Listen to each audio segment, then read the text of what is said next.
sa kung ano lamang ang kaya ko.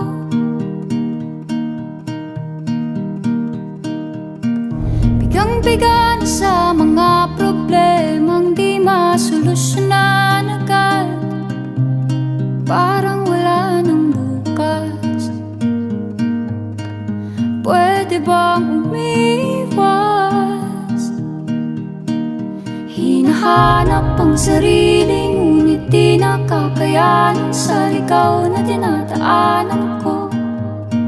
Saan na to patungo? Saan ako patungo? Dahan-dahan nating simulan muli ang paghakbang. Dahan-dahang tumingin sa salamin upang makita ang ating kagandahan.